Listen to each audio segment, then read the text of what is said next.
90-year lifespan concerned with only one day in it. That one day is this lifetime. The lifespan is eternity. See the point? How nuts would you consider a person who is going to have a 90, if you heard a person is going to have a 90-year lifespan, but they're only focusing on one day in that 90 years, and that's really all their attention is going to, is that one day. That's what you're doing. That's what everybody's doing who isn't completely aware of the eternal nature of things, who hasn't come to the realization that the eternal is right now, and that obviously the eternal is the only thing that matters. Because how can one day out of 90 years matter more than the rest of the 90 years? All the other days somehow aren't very important, don't need any attention, just that one day. So your focus on this life and what this life means and how to make life good and your experience of this life is like the man who's focusing on one day out of 90 years. You're ignoring the rest of the 90 years. You're ignoring the eternity. You're deluded because you're hypnotized into thinking that this life, you're not to blame. The society teaches you that this is all important stuff and you got to make this life good. They don't teach you there's eternal life and put your eggs in that basket, because obviously that's the only thing the smart money would ever do. Obviously, you wouldn't bet everything on one day out of 90 years, but that's what you do when you focus too much on this life and not enough on the divine and the eternal. You see the point? Did I make it good enough that you can grasp it? Because you need to get this so clear, absolutely, because it will absolutely transform you. It will transform all the transfer. Here's a good way to say it. It'll take all the transformations you've already experienced and transform them into the right approach going forward. Because you don't yet have the right orientation. It'll reorient you. It's like a course correction. It'll reorient you to the more correct course, which is to be palpably aware of the eternal nature of things, the infinite nature of things, and the divine nature of things. If you're aware of it involuntarily, without trying to remember it, without trying to make something happen, then you'll naturally, easily, simple in principle, go in the right direction. Then you will more and more deepen in your discipleship. You will more and more use it as the vehicle to become really, really aware of the infinite, really, really aware of the sacred, really, really aware of the actual God that is, not some idea of God. And then you will actually have no barriers to becoming truly self-realized, truly God-conscious. The biggest barrier you have, the biggest barrier you've always had, and the biggest barrier you will continue to have till you surmount it. I'm talking to you about how to surmount it. I'm always talking to you about how to surmount it. Is this focus that you've been hypnotized into by society, from the day you were born, this focus on yourself and this life, this lifetime. Because you've been taught this is all you get. You haven't been taught that the day you die, nothing changes except this form goes away. You haven't been taught the day after you die, you'll still be a conscious, living being. You haven't been taught that. You've been taught this life is all you get. So you better make the most of it. Well, if that's what you've been taught from where you're so young, that's deep in you, and it's not really been deconditioned yet, we haven't deprogrammed it enough, or you haven't allowed it to be deprogrammed enough that it's actually no longer, that misconception is no longer operating in you, of course you're going to focus on this life way too much. Of course you're going to think that I matter, and my life matters, and how I feel matters, and what happens in my life matters, and if I'm rich or poor matters, and if I'm smart or dumb matters, and if I'm thin or fat, pretty or ugly, all these things matter. And none of these things matter whatsoever. These things are just fun. These things are just the entertainment part. But you're taking them as the meat and the potatoes when they're actually simply the icing on the cake. Get the point? So here's the real point. When you enjoy a positive orientation to the teaching and to the spiritual master who communicates and demonstrates it. In other words, when you enjoy divine communion. You get it? Divine communion. What's he saying and what am I trying to explain to you? Somebody else say it.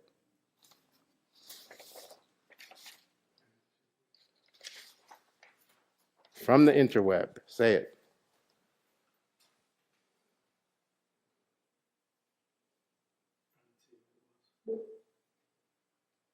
Speak, anybody. Come on, we don't have all the time in the world. When you bend to the divine. All we have is eternity. We don't have all the time in the world. Okay, go ahead. Say it again, Aiden. I said, when you bend to the divine. And you choose the guru's way over your way.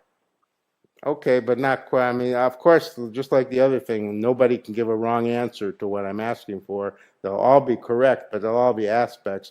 I'm trying to make one very specific and very important, in fact, downright critical point. Can anybody guess it? Let me read the sentence again. The sentence is simply the clue on how to interpret it.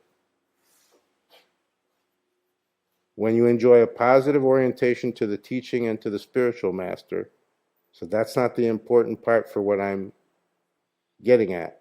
The important part is, in other words, when you enjoy divine communion. What is the definition within this context of how I'm interpreting what he's saying? What is the definition? What does he mean by divine communion? What's he talking about? Is my mic on? What? By being a disciple? Yes, but what's specifically trying to be clarified here when he says when you enjoy divine communion? It means as a disciple, in some form, you found discipleship of any kind, meaning you are recognizing something greater than yourself. You said what? You're living in the master. Living in the master. Yeah, but these are all, it's all going to be correct, but these are conceptualizations about what's going on. This is referring to an actuality that you are missing, that's so obvious, so simple, so true, so unmistakable that you're missing it completely. You just walk right over it. It's an inner experience. It's Happy disciple. The people online are begging to hear the people in the audience, so can you, it takes 20 seconds to walk up front and just talk. Can we do that, please? Or should I pass this microphone? That's fine, too. That would be a lot easier than people trying to come up to say a few words. Can I do that? Don't do that, okay. If you stop that, I'll make an alteration. How come nobody online is guessing except Alessandro? Theo's ready to guess. Go ahead, Theo. Being a happy disciple. Yeah, like I said, nobody will say anything that isn't 100% correct, but I'm looking for a meaning here. When you enjoy divine communion, what's the point that he's trying to make and that I'm trying to make? Devotion Think of to everything the we've discussed. Think of everything I've said, and the culmination of that is, in other words, link the two. Everything I've said, and now he says, and when you enjoy divine communion, what's the link? That Hold nothing. Hold on, Alana, Kirk, and then you.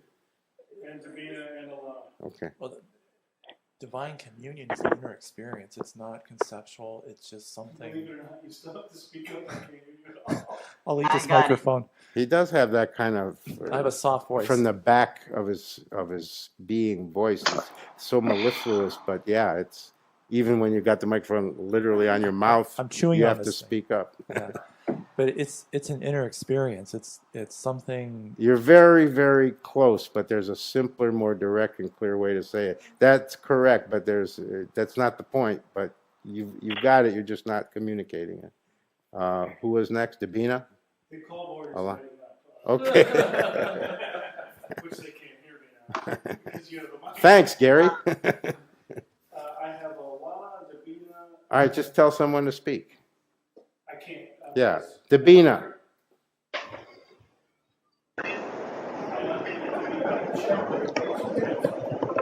Okay, Alana.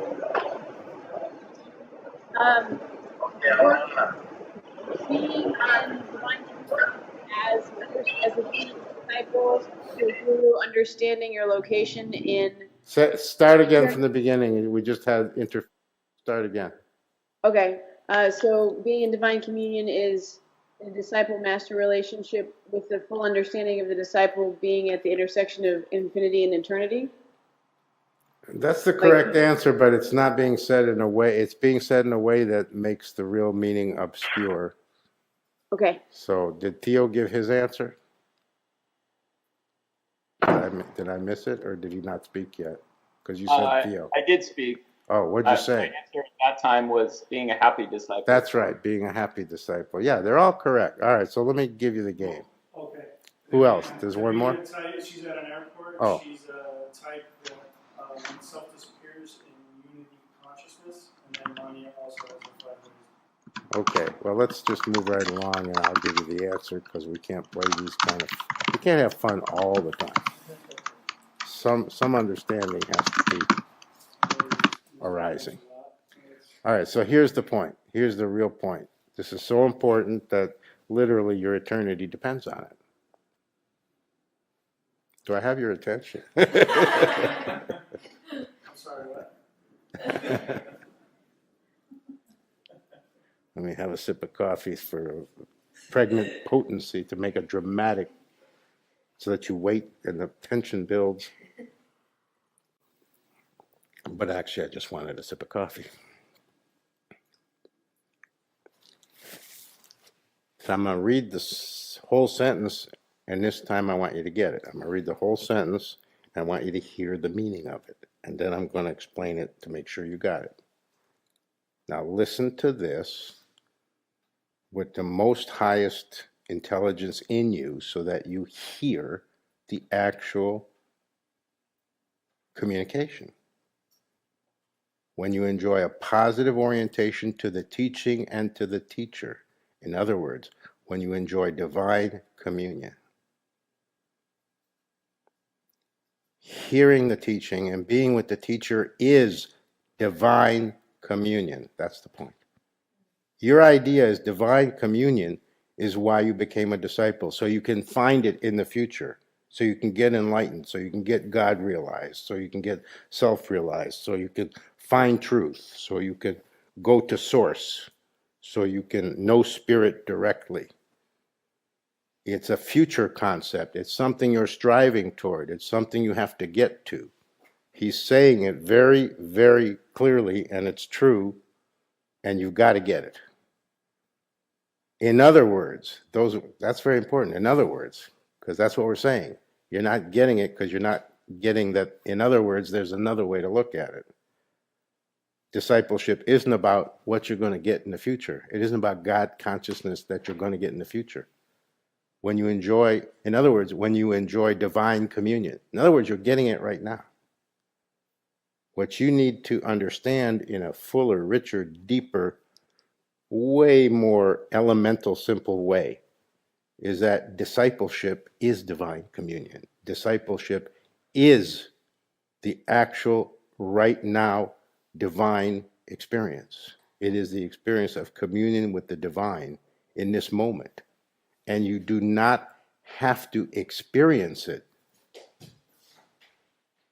as a big deal, as a blissful event, as a full-on mystical happening, because how you experience it is however you're experiencing this moment. If you're at a ball game, that's how you're going to experience the divine communion, that it includes being at a ball game. If you're making lunch, that's how you're going to experience it, as it includes making lunch. Now, your focus can be on the ball game and your primary focus can be on making lunch, or you can have only the focus that's necessary for making lunch, on making lunch, and the rest of your focus on the divine communion. And when you're at the ball game, you can enjoy the ball game to the maximum ability if you like that kind of thing. and they are fun for people who enjoy them. They're fun as can be. You can have the maximum fun and have as much focus and attention on it as you need to have the maximum fun, and still have the remainder of your attention and the remainder of your consciousness quite aware of the divine communion. Nothing has to be given up in life, and nothing has to be given up in you for that divine communion to become a much more real, palpable, and connected part of your experience. And that's what discipleship offers among the many opportunities that are embedded in the nature of discipleship.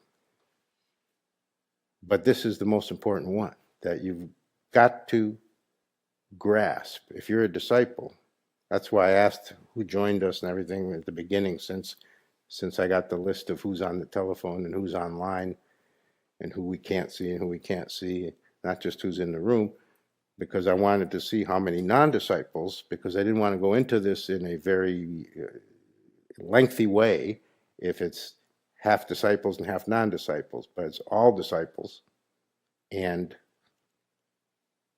it's worth going into, because that's the point, is you're waiting needlessly. You're waiting. Your idea, unconsciously and even consciously at times, is that the discipleship is about what's going to arrive in the future. Enlightenment's going to come. God's going to arrive. Truth will be accessed, whatever it is. And that's a basic misunderstanding. If discipleship has already occurred, then whatever is supposed to arrive or is meant to arrive for you has arrived. You've just got to catch up with it.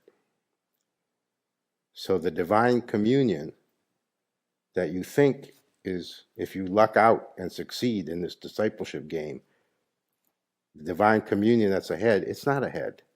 It's behind you. It's already occurred, and it's going on now continuously. That's why you're here right now in this moment in this house. Think about it. I mean, sense it, that something drew you today to be here just today, because there's many opportunities. Some you're at, some you're not at. Why are you here today? Because in this one you responded as, yes, I'm going to take the opportunity. Yes, I'm going to take the trouble to actually be there, whether it's online or whether it's in person. That happened. You think it happened because you were in the right mood or you wanted to. It really happened because you recognized that this is divine communion for real, and you wanted to partake of it a little more directly because the opportunity's there. You get that? Yes? So discipleship is, and anytime you approach any way that truth is available, it's not about what's gonna happen. It's about what's already happened. It's about the fact that you've recognized already, not necessarily consciously acknowledged it for yourself or been able to communicate it to yourself so that you have an interpretation of it or a understanding of it, but nevertheless the experience is true and correct, that this is the communion. The communion is not something you're trying to establish. The communion is something you're trying to experience because it's already going on. It was not going on in a experienceable way prior to discipleship, prior to some kind of surrender to something larger, more significant and more eternal than your human, this lifetime focus. Because it isn't only discipleship with a bona fide guru. It's any type of discipleship. There are people who are the disciples of the redwood trees. Ramana Maharshi was a disciple of a mountain, a sacred mountain in southern India.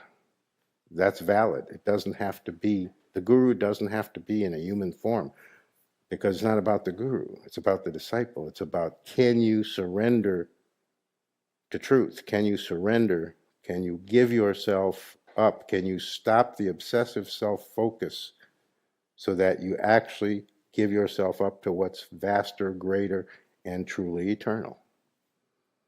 Because you're already part of it. You're already it. But can you recognize it in such a way that it begins to actually manifest itself as you, so that you end up living as life, living as love, living as the divine, living as the eternal, not as a self-obsessed little creature that's trying to perfect itself, doomed to failure, because perfecting yourself doesn't work. But opening yourself to the divine perfection that always is, that's another matter. That's not the same process. Divine communion isn't about perfecting yourself. It's about accessing the actual situation that you're in, having the correct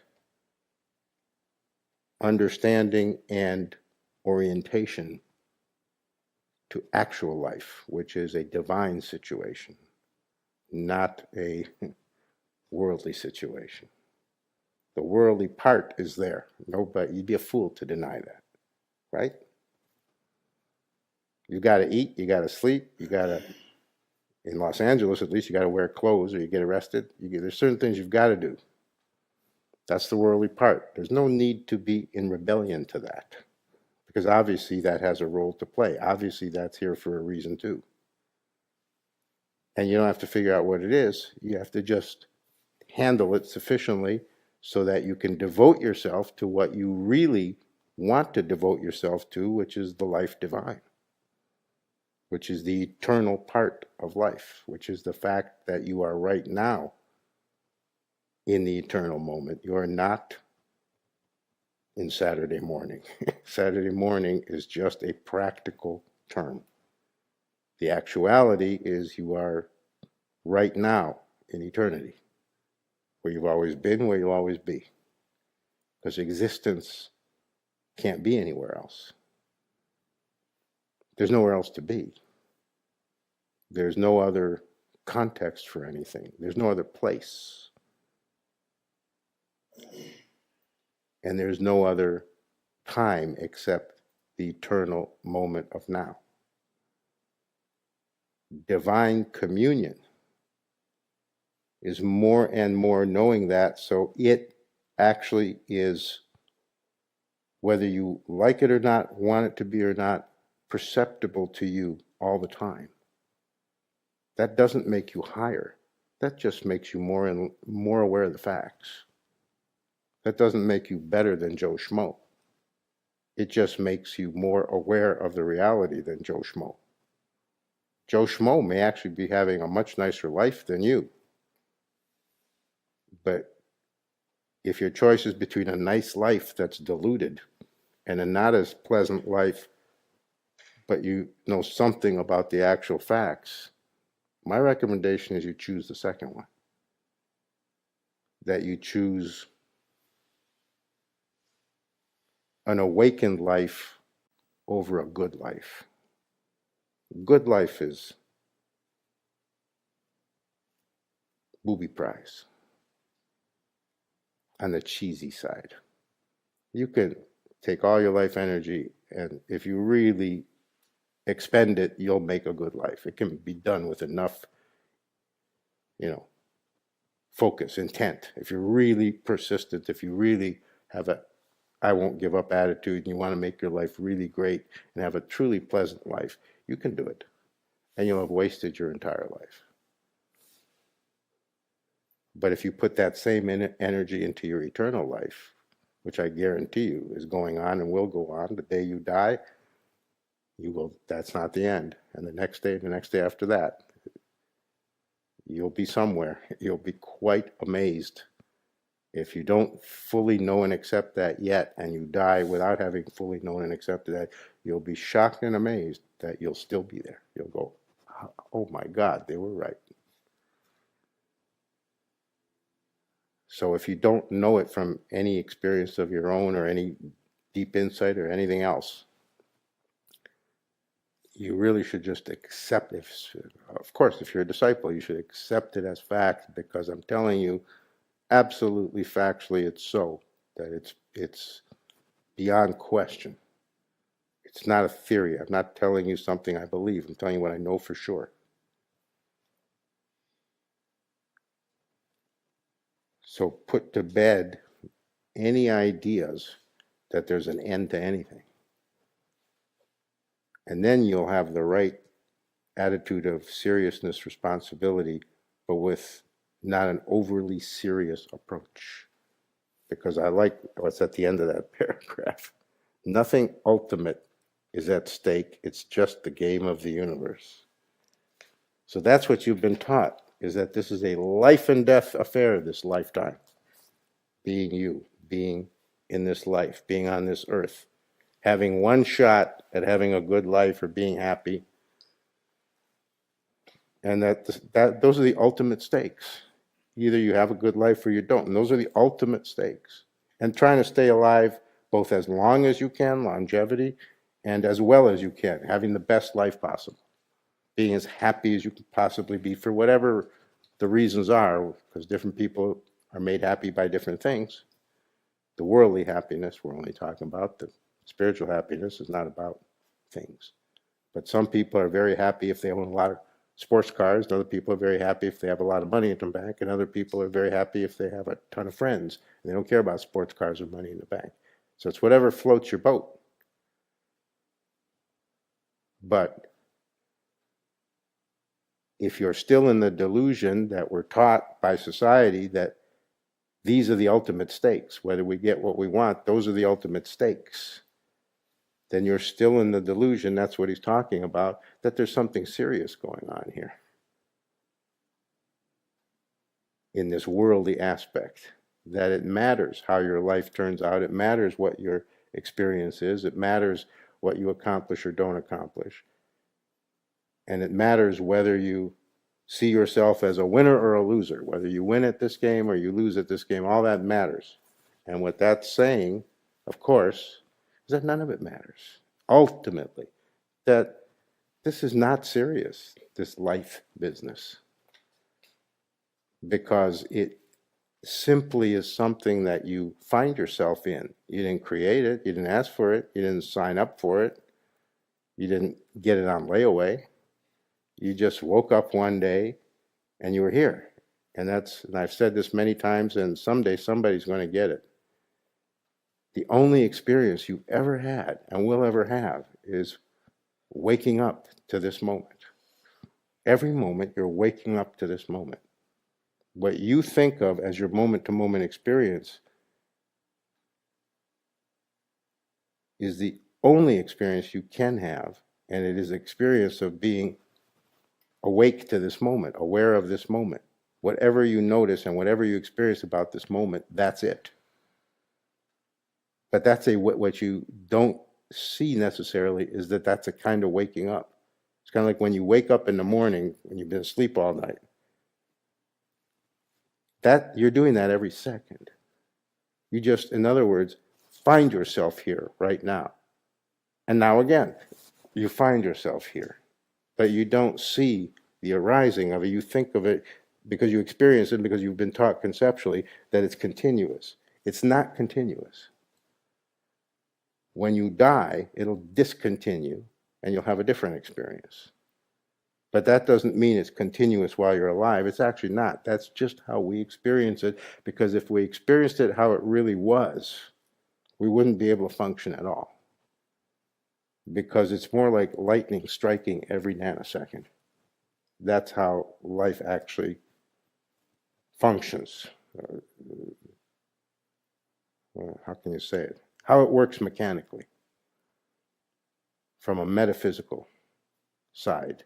That's not the actuality. I'm just trying to give you a flavor. There's no way to describe it in words.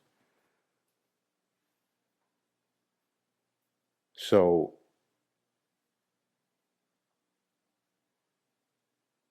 all you ever actually are focused on, because you're taught to focus exclusively on it, is the content of the moment. What's going on, or what you think is going on. Who am I with? What am I seeing? Am I feeling good inside? Is the sun shining or is it cloudy? Do I like it? Do I not like it? In other words, that's all you're focused on all the time. That's the content, not the actuality. The actuality is the waking up, finding yourself here right now. Right now, bing, you find yourself here. That's the only real thing going on. The content is fluff. The content is just the window dressing, the scenery, the set design. We all know set design. When you go to a play, we all know the set design is artificial. It's not a real inside of a house. It's all made out of cardboard. That's what the content of life is. It's set design. So nothing ultimate is at stake. If it burns down, the house hasn't burned down. Some cardboard burned down. You can easily replace it and paint some new scenery. Takes an afternoon. You don't have to rebuild a house. That takes 6 months, a year, 2 years. So you're relating to it as if it burned down, it's the most terrible thing. The house burned down. No, just some scenery caught fire and can easily be dealt with. Right? You see the point? So, what did he say? Nothing, I don't even have to say. Nothing ultimate is at stake. You get it? Nothing ultimate. This life, this lifetime, and your direct experience of yourself as a human being has nothing ultimate in it. This is just the display. This is just the stage setting. The ultimate part, it has something ultimate in it, but it's not related to all that. It's not related to the window dressing.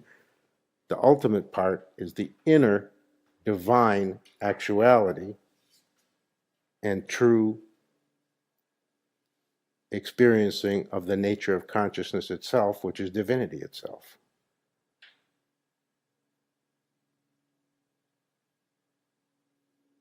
So it's a shift of focus. It's a shift of what you're aware of from the set design to the fact that somebody wrote this play. This is just the set over here. These are actors. Oh, turns out I'm an actor too. Turns out I'm on the stage. But what's this all about? The meaning of the thing. That's the only part that matters. If you believe you are living a life, you'll have a very different attitude than if you recognize that you're in a play. If you believe that you're somebody, you'll have a very different attitude than if you recognize and see for yourself that I'm just acting out a role I've been given.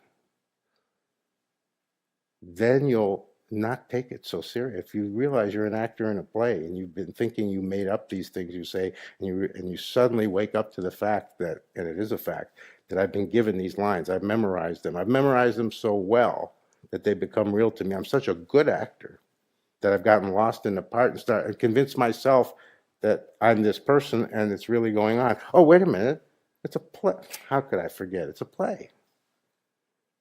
And I'm going home after the performance. That's what waking up is. Recognizing what's really going on. And you are simply finding yourself here every moment. That is one kind of waking up. Let me say it again, because I'm going to keep saying it till everybody gets it, which will probably take another 10 years. You've never had any experience at all other than waking up in this moment. In other words, finding yourself right here, right now, wherever it is, and whatever the nature of it, and however you experience it, that's all that's ever happened, is you've found yourself here. You experience it very clearly as that when you wake up for the first second in the morning in your bed or out in the road if it's during your drinking days. You wake up and you realize for 1 second, oh, I was gone and here, now I'm here. And oh yeah, I'm me, and I'm, you're oriented suddenly. You orient yourself. You kind of congeal. You bring everything to bear, and you remember who you are and what you're supposed to do, and what happened yesterday, what happened 30 years ago, and who's your mother, and who's your daddy, and all that stuff. But 1 second before you woke up, none of that was there. None of that was conscious for you. And then you woke up, and then consciousness happened. You have all these experiences and ideas and memories, and you can look backwards in all the days before, and you can look forwards all the days to come that you assume are coming, but you know something's coming. Every morning you have this experience. What I'm trying to help you see and get, and it's my own observation, I've never heard anyone else put it this way, it's what makes me absolutely brilliant. It's so original. I just am floored by it.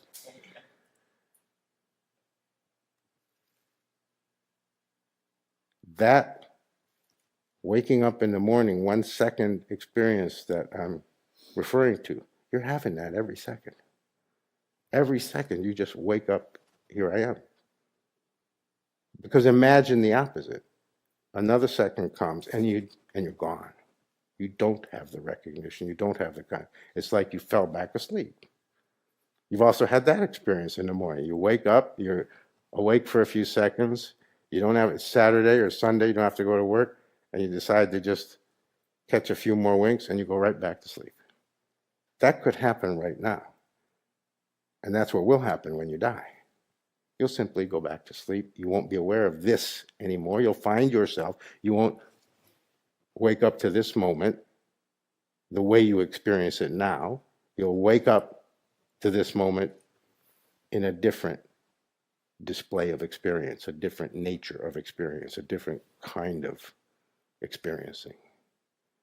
That doesn't involve everything you've experienced in this life at all. Just, it all goes away, literally. It's as if it never happened.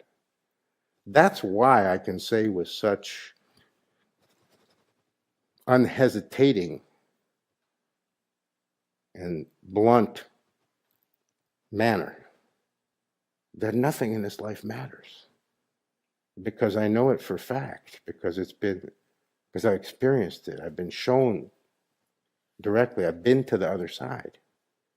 That all this, when it goes away, 1 second later, it's as if it never happened, because literally it's gone. Literally, you can't even remember it. All you're aware of is what's essential in you. And what's essential in you, what happens here in this tiny life, in this tiny planet, in this tiny moment, can affect what's essential in you and grow that, expand that, make that more in line with the divine. And if it does that, and that's what this life is for, if it does that, then that's what you'll experience when you're outside this body, when you're dead, when this life is over. You'll have the benefit of that. You'll be a bigger being. Your consciousness will be purer and more towards the divine, and you'll be in a better position. It's a simple, greedy way to say it. And you should be in a better position. Why not be moving toward heaven if the alternative is you're moving toward hell? Why wouldn't you want to be going in the good direction? And that's how that happens, it's not about heaven and hell, those are just conceptual terms. It's about your orientation. It's about what you're aware of. And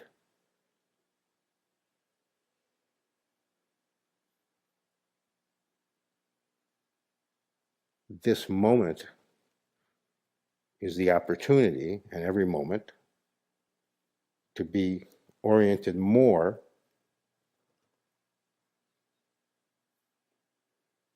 toward what really matters, which is simply what's going to always be the case. Whether you're alive or dead, whether you're you or someone else, whether you're a rock or an aardvark or a tree or another universe. You're indestructible. everybody knows that nothing is destroyed in this universe. That it just goes back, and this planet goes back into the soil or into the atmosphere. In the universal sense, it just transmutes into something else or just pure energy. Everybody knows, really, today, in these times, in educated societies and Aboriginal societies, it's always been known, and it'll never not be known, that everything is energy and everything just changes form. Nothing is created new or destroyed. It's not possible. Physics has come to that conclusion already 50, 60 years ago. That's what all modern physics is based on. It's non-debatable. So you already know that you're indestructible, that your atoms and molecules and neutrinos and whatever you want to, however minute you want to get in a description. And when you get into the metaphysical side, it's impossible to describe because you're talking about, and physics has even discovered particles that don't exist. Wrap your mind around that. None of that is destroyable. None of that can be eradicated. None of that goes away. So nothing in you can ever go away. So obviously you continue somehow. You don't even have to accept that you continue as essentially what's the essential consciousness in you now. You don't even have to go that far. You don't even have to have that much faith if you haven't experienced it. You can simply look at the physics of it, that energy transmutes. This is accepted now, and in scientific, so-called scientific terms, and nothing is really destroyed ever. It's just recycled. Nature is the grand recycler, and nature itself is recycled cosmically. And the cosmic itself is recycled by the divine. Because you think of nature as representing the cosmic, and nature is not the cosmic. And you think of the cosmic as representing the divine, and the cosmic is not the divine. So it's all recycled, and it's all unitary, not divided, not separate pieces. And now here you are in discipleship, and you're still operating probably with the idea that something's ahead, that you're in this game to get somewhere. And what Adida is saying, in other words, when you enjoy divine communion, he's saying, if discipleship has happened to you, that is the divine communion. You've arrived. You've gotten on the boat. It isn't the voyage will begin at some point in the future. The voyage is in full progress. That's what I want you to get. Are you getting it? Because that will absolutely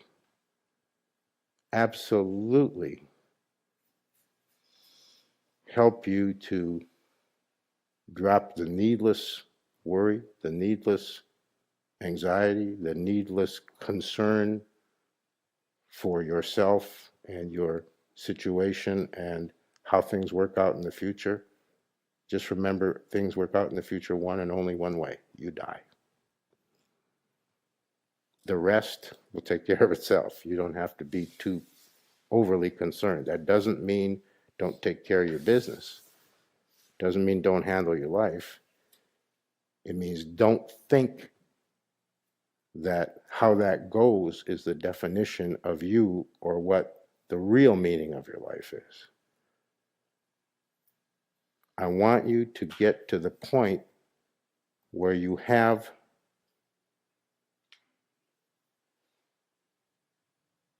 involuntary awareness of the divine, which includes always involuntary awareness of the vastness of things, the eternal nature of things, and the infinite nature of things. That infinity and eternity is your location and your situation. And that is the divine actuality of things. So that you're not overly preoccupied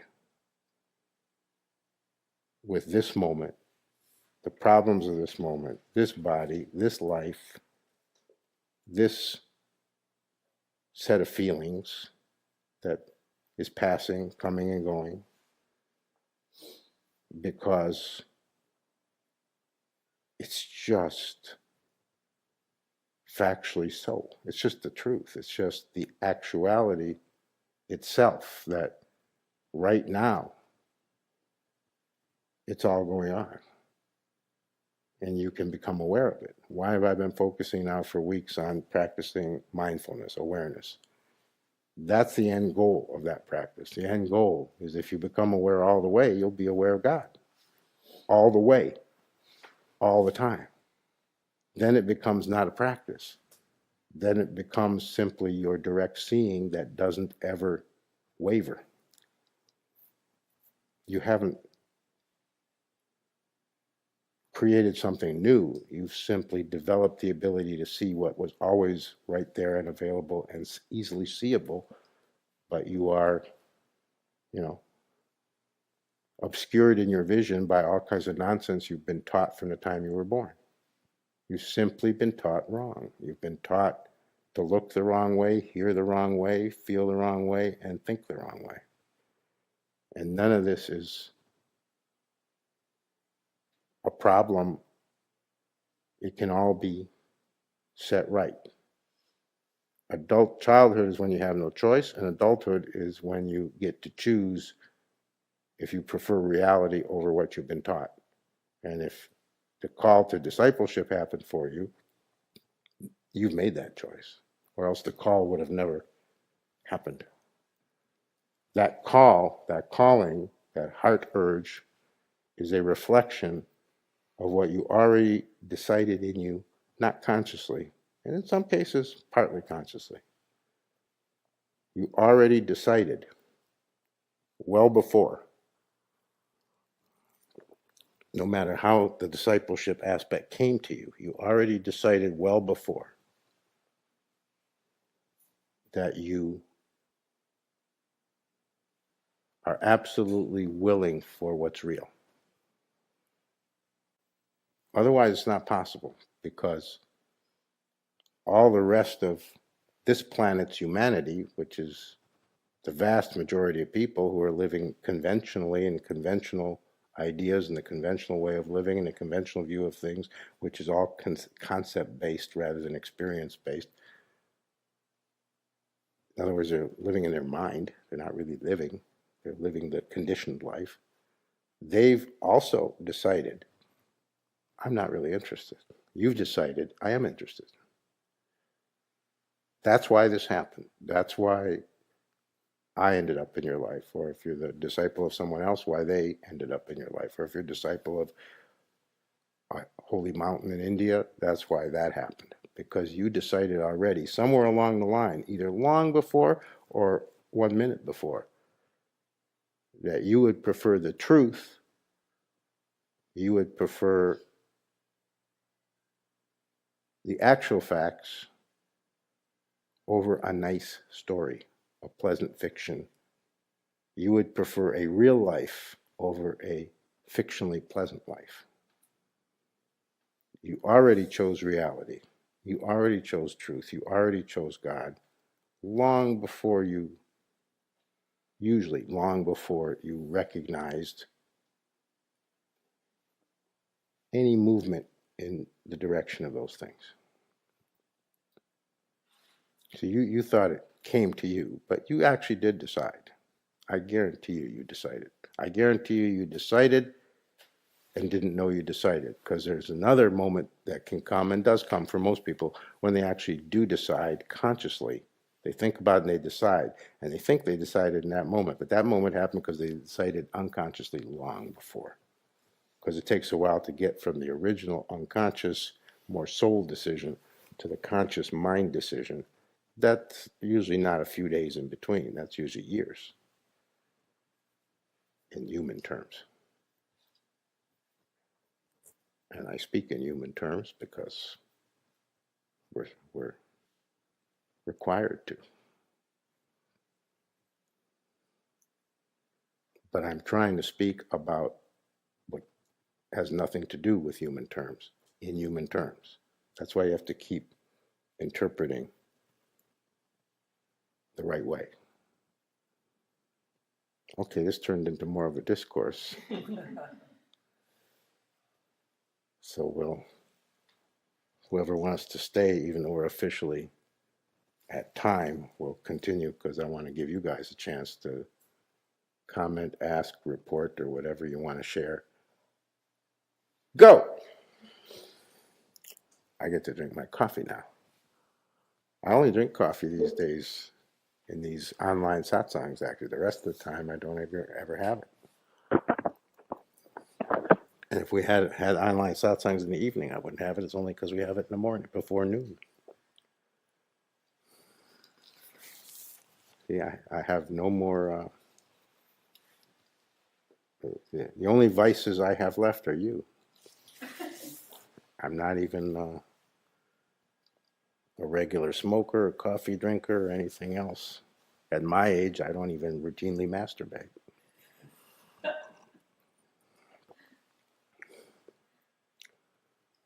Questions, comments, reports? Yes. Well, okay. You'll take care of it. Yeah, sit down. Okay, oh yeah, Mike. I was like,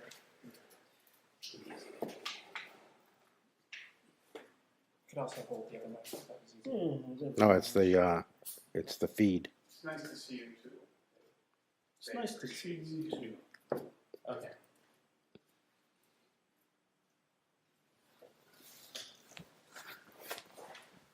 I've had an experience lately with work where things have been quite busy and hectic and borderline chaotic. And the experience has been that my mind is still full of chatter and distraction and thinking and playing what needs to get done and making lists, etc. But there's no weight to it. There isn't the seriousness of that chatter there. Or putting a cushion. You can use a cushion. Those walls stain easily with human oil. We found out the hard way. So there's no seriousness to or weight to the mind chatter around it. It's going on. All right, don't tell us the story. Get to say the point and then tell us the backstory if needed. What's the point you're going to make?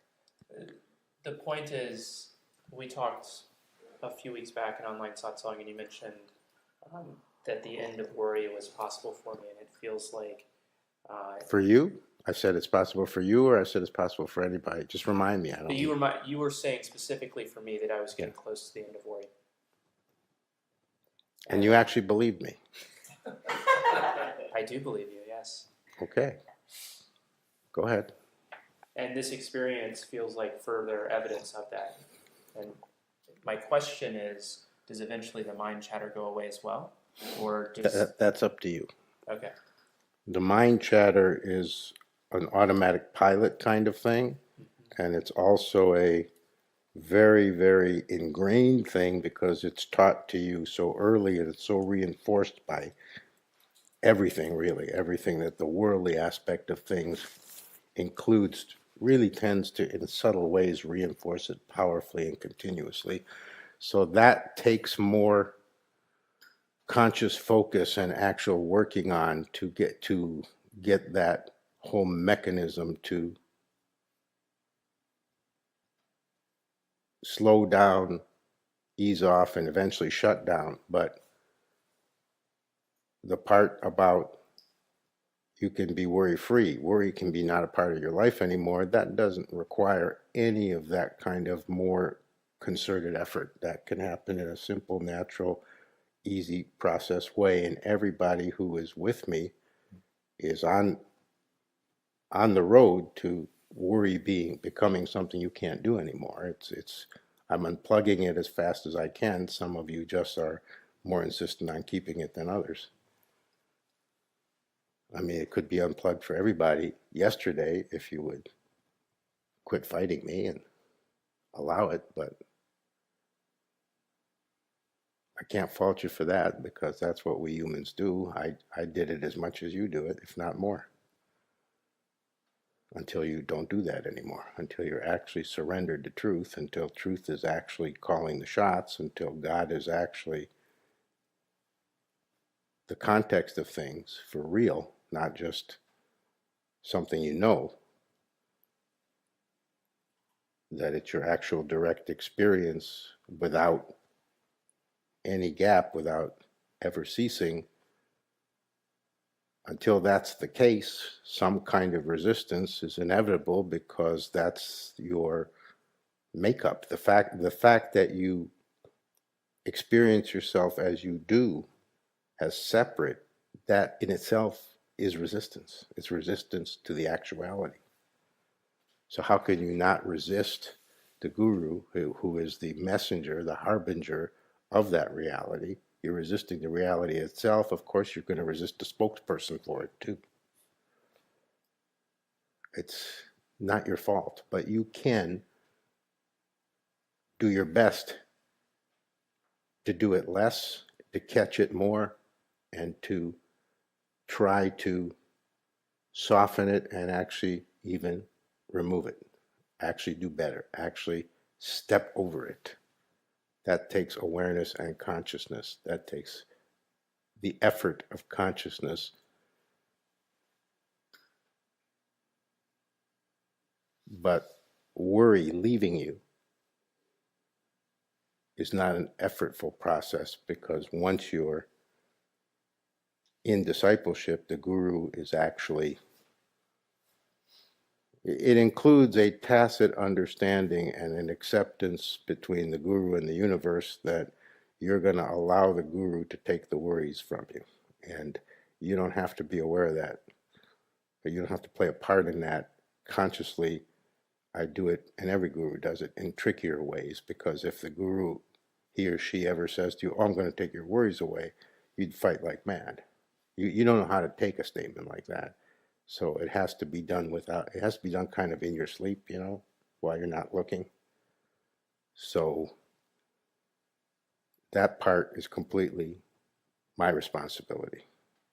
And if I tell you you're getting close, it's because you're cooperating with me in the right way, that part can get actually done. Because the guru would like to work all of a piece. The guru is a grand artist who would like to paint the whole picture in one day, and can. But the problem is you make the guru into a piece worker. Piece, P-I-E-C-E, not P-A-C-E. Where it's got to be done piece by piece, because you'll only allow this much at once, or you'll only allow that part but not this part.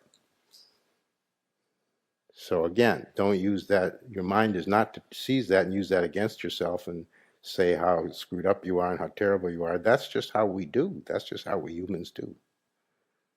Because we are, to the degree that we're experiencing ourselves as separate from each other, from the divine, from everything, to that degree we are in resistance.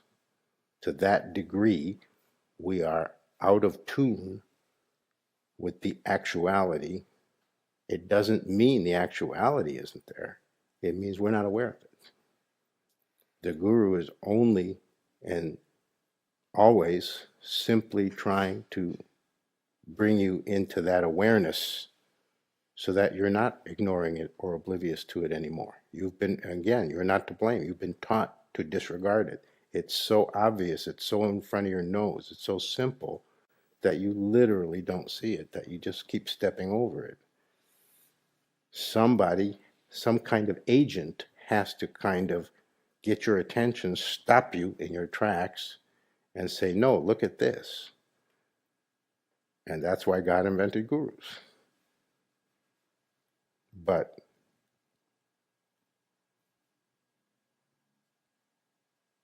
to expect that that will happen without some kind of intervention, some kind of assistance that isn't your own idea is like expecting to learn how to fly a rocket ship, build a rocket ship and fly it to the moon from scratch if you're a 3-year-old. It's just not going to happen. Somebody has to help you.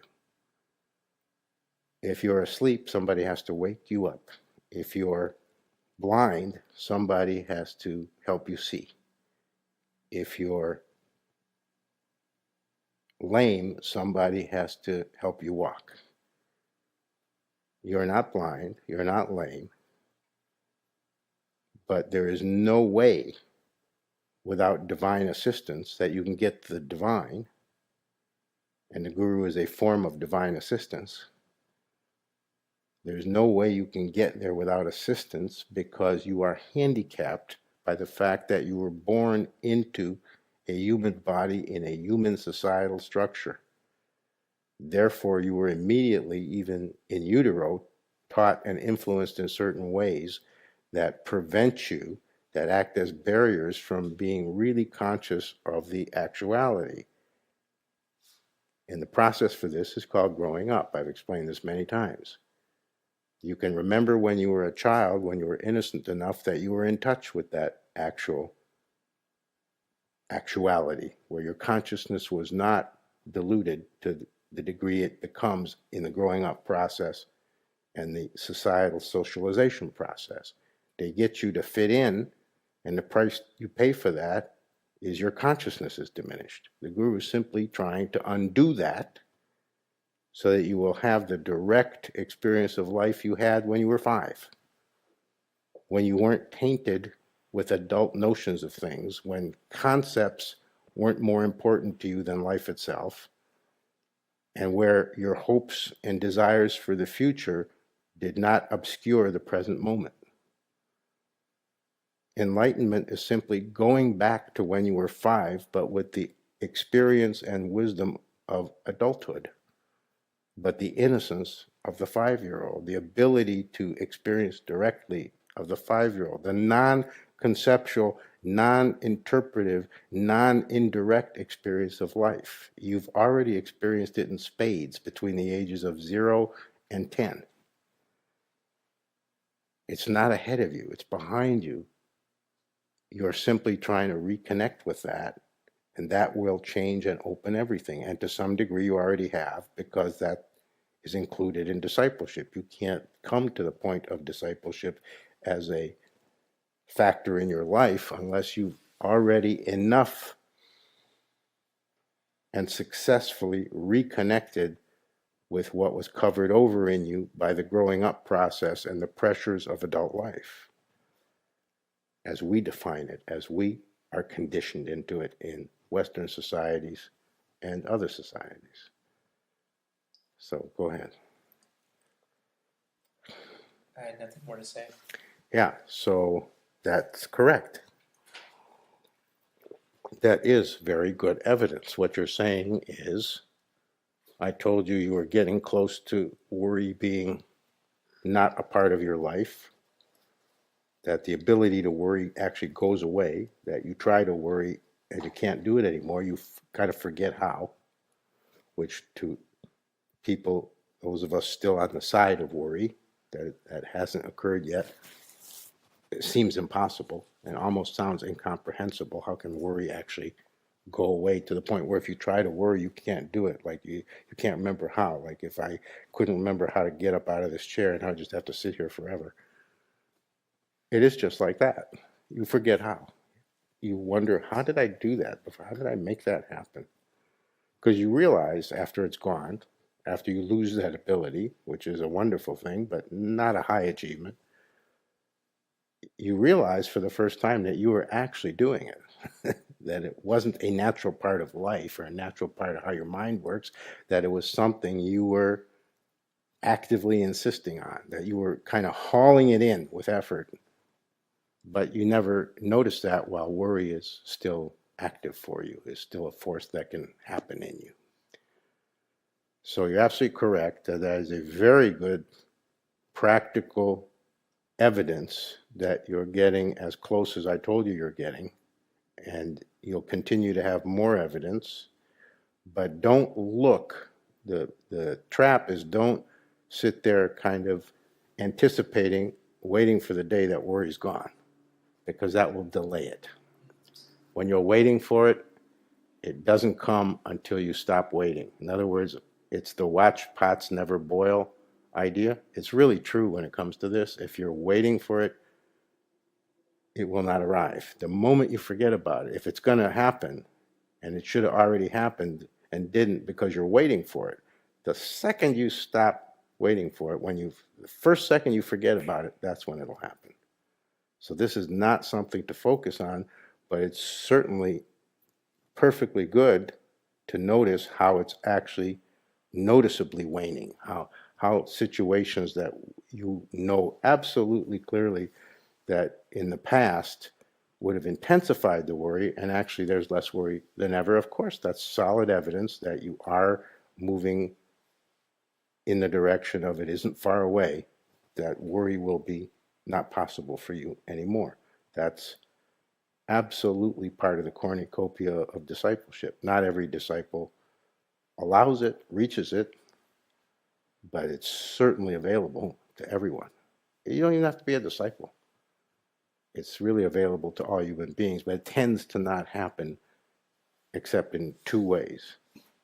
The processes that are discipleship or like discipleship, and real advanced, and I'm not talking about chronological age, advanced maturity, where you have the wisdom that degree of wisdom and maturity and reality orientation simply disintegrates any ability to worry. It's simply overridden by your wisdom. It can't withstand being that mature. That mechanism just dissolves because it's kind of made out of paper mache. It's not very strong. It's not a solid mechanism, and it's not part of a natural process of human life. It's something that evolved as an adaptive mechanism and then went haywire somehow. But it can be absolutely undone, and maybe you'll be the first one of my people that can say, I have not a worry in the world and never can ever again. If you're the first, you will get a door prize. That door right there. Someday I'm going to do that. I'm say, we're going to give door prizes, and then I'm going to walk out with a door. Thank you, Premodaya. So yes, you should believe me. If I tell you you're getting close to something, you'd be foolish not to believe me, because I never say these things like, I would never say anything like that to a person, because if it wasn't true, I would never say it if it wasn't true, because if it wasn't true and I said it, I would be doing so much harm to you. You have no idea the shit storm of karma I'd be bringing on myself. I'm not that stupid. This is a highly dangerous job, the guru business. It's very dangerous, because if I harm you, I have to pay for that. If I harm you, you don't pay a price for that, I do. And I don't even want to suggest to you the nature of that price. You wouldn't want to think about it. But I'm not worried, because I'm not involved. The guru function is trustworthy. All I have to do is not get in the way, and I am so good at that that it is almost scary how good I am at never mixing up myself with the guru function. And even without an ego, you have to have an ego, of course, to do that. But even without an ego, you can absolutely mix those up. So that's why not anybody and everybody can be appointed as guru. God appoints only people who aren't going to screw it up. And even then, they can screw it up. I know this is hard to conceptualize, but it's so interesting. I love saying it whenever it comes up in any form. God can do absolutely make it exactly right and perfect forever, and it can still get screwed up. I know it goes against everything you've been conceptually filled with, but I'm sorry, that's the transcendent truth. I can't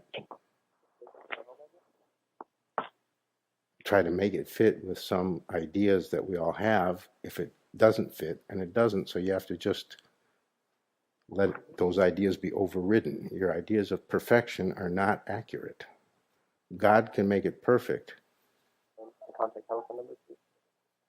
And then things can happen that even if God didn't want them to happen, they happen. This does not fit with any concept of God you've ever had or probably will ever have. That's why I have to get rid of all concepts of God. Because you're thinking of God as the grand wizard controlling everything. And that's selling God way short. That's making God tiny. God is not the God of Oz. He's actual God. He's not the Wizard of Oz. And you're not the Cowardly Lion or the Tin Man or any of it. Although who doesn't love those flying monkeys? I mean, can you be more terrified as a 9-year-old than watching that movie?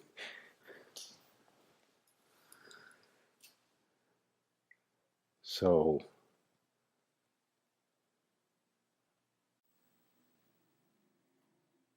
you can really, that's how much freedom you've got to understand when I use the word freedom, what I'm really getting at. You have that much freedom that even God can't prevent you. That's how much freedom God gave you as a living consciousness. You have the freedom to absolutely reach the divine, and you have the freedom to absolutely make it all insane and make it all into pure crap. And that includes the freedom to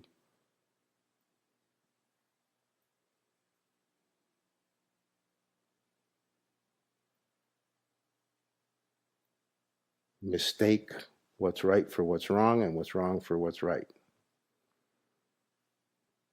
And you actually, even though you have no control over anything, you actually have the freedom to go in any direction. If you try to grasp this with the mind, it can't be done because the mind's linear and it doesn't add up. It can't be that you have no control over anything, yet you have the freedom to go and do anything, anywhere, anyhow.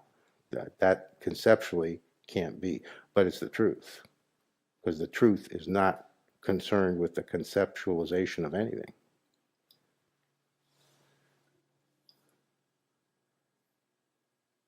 So what was I just talking about? Because I didn't make my point. I lost myself. Bring me back. What was I trying to get to? You like talking about how the guru can't say they're wrong, how God is the absolute freedom of God. Oh, yeah, I got it. Thank you. So I can't say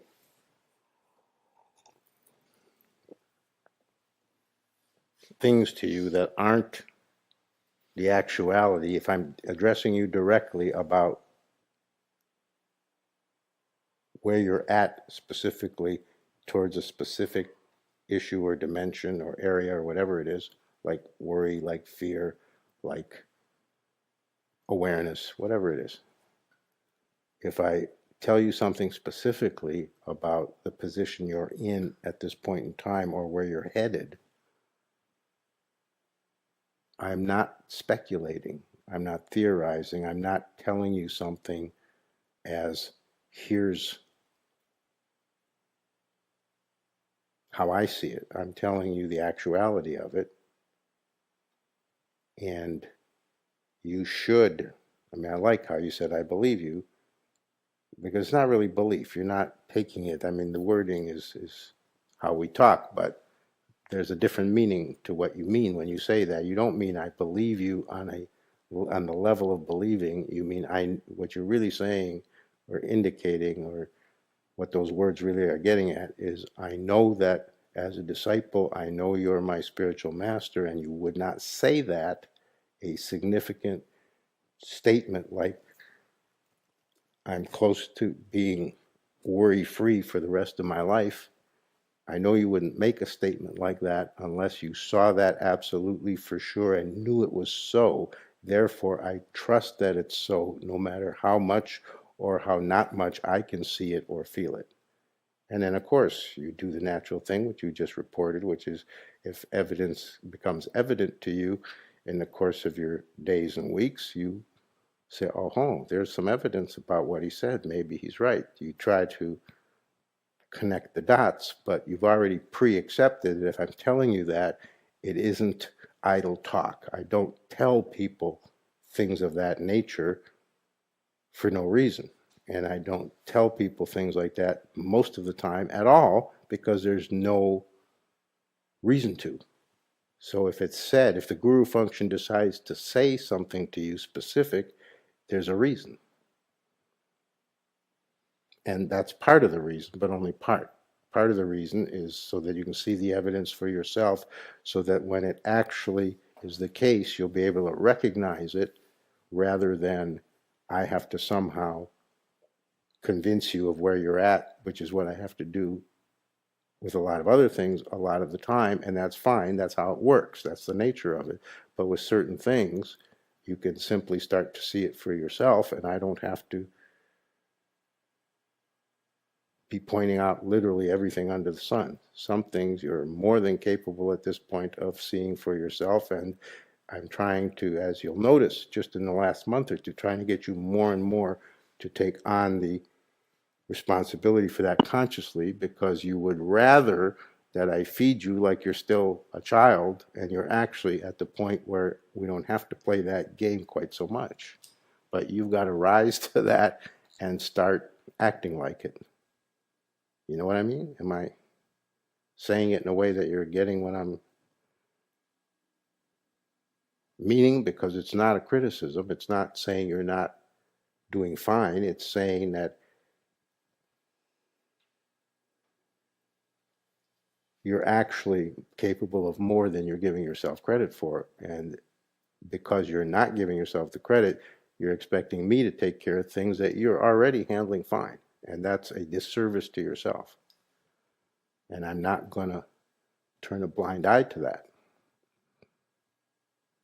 And that's true for almost every single individual. Because it's not like there's 5,000 of you. I see there's a few enough of you that I know what's going on with everyone.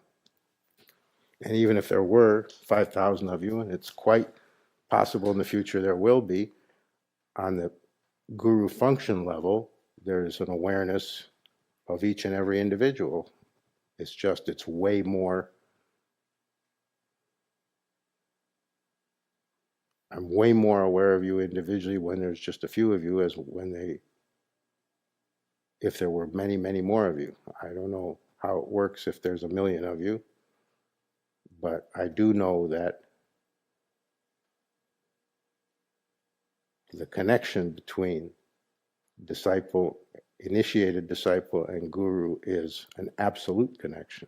So it's impossible that even if you never laid eyes on the guru and the guru never lays eyes on the disciple, it's impossible that there isn't, from the guru function side, an awareness of the karmic aspect of that person. So it's quite magical in that sense. I mean, I'm in awe of it, and I don't have any explanation for it other than I can see how it is so, and I can see some of what it's about, but I certainly don't claim to have knowledge of it. I just can see whatever I get to see. I experience it from the inside, and it's quite evident to me what's discernible to me, and that the majority of it isn't and never will be. And you're in the exact same position. That's every human being's position. You know what you know, and that's it. And you aren't going to get more. You have to take what you know absolutely and live it and stand on it. And that's what grows your being. And that's what activates the divine in you to the optimum or maximum degree. It's like the tree that grows to its full height. You're just trying to get to your full height. When you get to your full height, It means you'll be, at the very least, God conscious. You'll know that you're part of God rather than, you'll know it experientially. You'll know it in every living moment rather than you kind of know it when you remind yourself or you go to Satsang or you read a spiritual book or whatever. Just like right now, you're aware that you're a little bit hungry. It's 1 o'clock, so you ate long enough ago that you have some, at least minimal amount of hunger. So you're kind of vaguely aware. It's not in the front of your mind, but you kind of know that you could eat. Now, when you're not hungry at all, there's no feeling like that. There's no sense of that. When you're completely full, it's an hour after you ate and hunger isn't coming back for at least a few hours. There's an obliviousness to that dimension of things, the hunger aspect, the physical bodily nourishment aspect of life. So that's a not very accurate, but good enough analogy of being aware of the divine. It's like you're aware of the hunger. Just like you're aware of being a little bit hungry because it's past lunchtime and you haven't eaten since breakfast. You're aware that you're hungry. It's not a problem. It doesn't make you better than your neighbor. It doesn't make you less than somebody else, more than somebody else. It doesn't make you prettier, handsomer, richer, poorer. You're just aware of it. In the same way, you're aware of the divine. That's the potential that you just can feel it, sense it, know it, no matter what. So if you never had to eat again and you stopped just at that feeling of slightly hungry, that I'm not really hungry, like I have to get up and make sure I get some food right away or I'll be sick, but just I'm aware that I could eat. That level of how it feels, which is not uncomfortable, is very similar to how God consciousness actually feels. You simply are aware without it being a big deal or interfering with anything. You're aware every second that the nature of things is God and that God is, and you're right there, and it's right there, and it's not a problem, and it's not an overbearing thing. It's not a thing that you have to turn into anything or reach in the future. It's the actuality of things apparent to you easily, effortlessly right now. That's not a great analogy. I'm sure I can come up with a better one, but we won't take the time. You're getting the point, I hope, that God consciousness is not a future arising. It's not a future event. It's not something that's going to happen. Divine communion, awareness of the divine, is your situation right now. And either you have turned your attention toward it enough that you actually are aware of the divine, or you haven't yet. And actual discipleship, a real disciple and a real spiritual master who's been given the ordination, the divine ordination, to be able to make that bond between the guru function and you, is simply a conduit for that to happen. And the whole process and experience and actuality of discipleship is simply the casing of divine communion itself. So please, as quickly and as fully as you can, give up all ideas of divine communion is what you're looking for to happen, and it's coming in the future if you're lucky. If you do this thing right, if you succeed somehow, by hook or by crook, then it'll happen. You'll get enlightened. You'll become God conscious. Drop that. Let go of it, because it's a huge barrier, because it's saying to yourself every second, I'm not there. And it's not about where you are. It's about what's here. And can you see it? Can you feel it? Can you plug into it? Discipleship orients you toward it in a way that you kind of have no more choice. You're kind of at the end of the line. You're kind of on the last leg of the trip. But you certainly have the freedom and the power, we all do, to extend that endlessly into about 50 million more lifetimes. Or you can surrender to it now, relax into it now, recognize, be smarter and recognize the nature of this now, and even simply accept that the fact that discipleship came into your life. And I say, whenever I talk like this, remember, I'm not talking as any kind of guru, I'm talking as a disciple. Thank God, not a disciple of me. Unfortunately, you're a disciple of me. I'm a disciple of Osho. I'm the grand prize winner. You simply become aware through that set of conditions of what's really going on. And that is all the proof you're ever going to get until it's intelligible and you understand it, that the divine communion is happening. It isn't something you're going to discover in the future.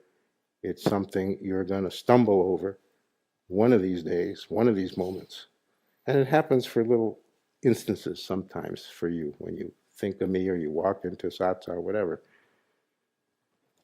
But those are kind of like little, blips. I'm talking about the real deal where it's unavoidable, where you can't not be aware of it, where it has you, you're not seeking it. And discipleship, you've got to get it at some point. And I hope today, I hope right now, is divine communion itself. You're experiencing it absolutely as something other or different or less than or even more than that. And all that's fantasy. The actuality is, it simply is divine communion. And when Adida always talks about turn to the Guru, turn to me, he's always saying turn to me. Put your attention on me. That's what he's meaning. He's really exhorting his disciples, but it's every guru's exhortation, to turn toward the divine. Turn toward the recognition of the divine communion being an actuality that's happening right now, not a possible or sought or hoped for future event or future set of conditions or circumstances. It is the current circumstance. It was the circumstance when you were born. It was the circumstance before you were born. It'll be the circumstance after you're dead. It's been the circumstance every second of your life. Discipleship is the window into the understanding of that.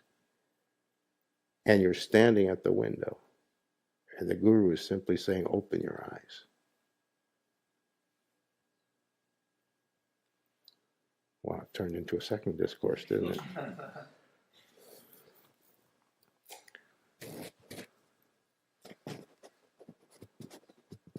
Any other questions, reports, or comments? Because I do want to give people a chance when it turns into this much me talking, which, you well know is not typical, then I don't want to rob you of something that's important for you to ask or say. So speak now or forever hold your peace.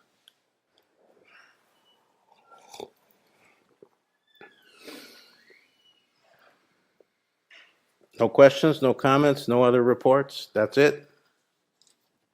We're calling it a day.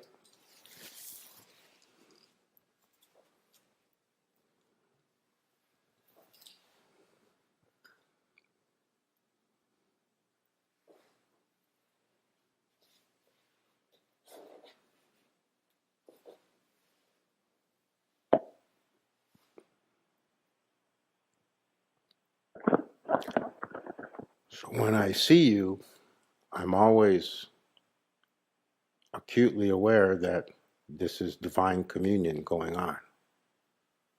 I'm happy for you for it. I'm happy for me for it, that I get to joy of being a conduit for that, but I'm not causing it. That's God's gift to you, and I'm simply employable as a way to get it to you. God's the coffee, I'm the cup. The cup doesn't matter, the coffee matters. But you're the drinker. So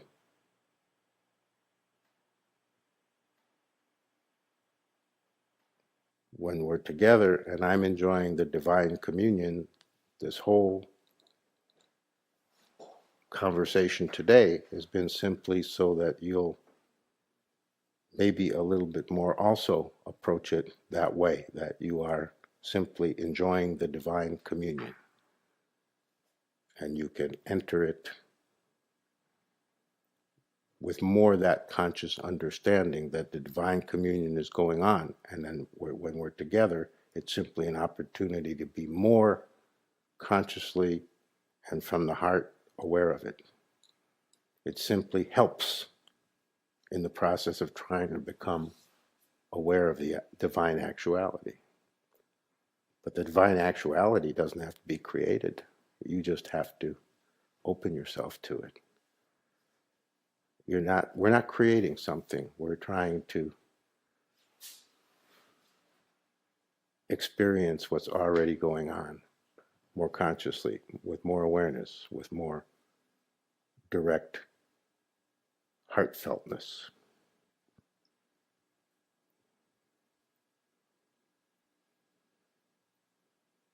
And all the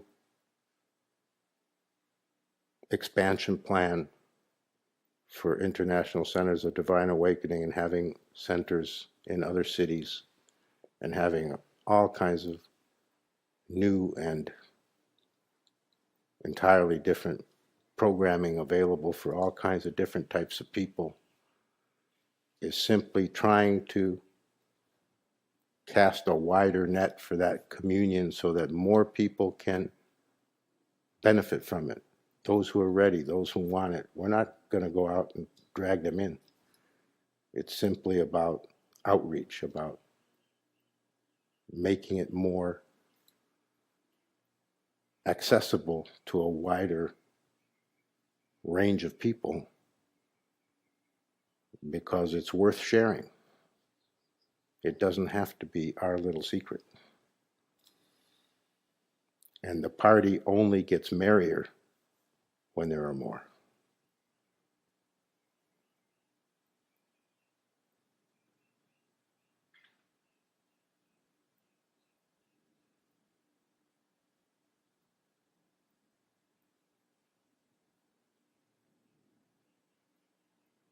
So remember, when you leave the center and you go home, or go to work, or go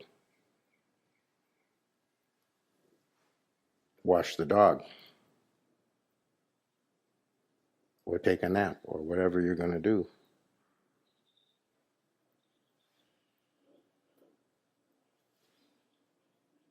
no change has happened in the divine communion.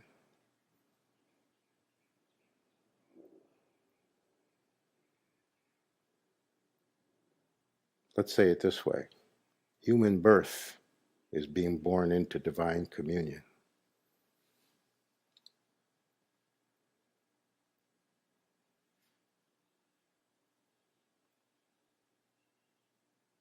Discipleship or spiritual work is simply the effort to recognize that for real.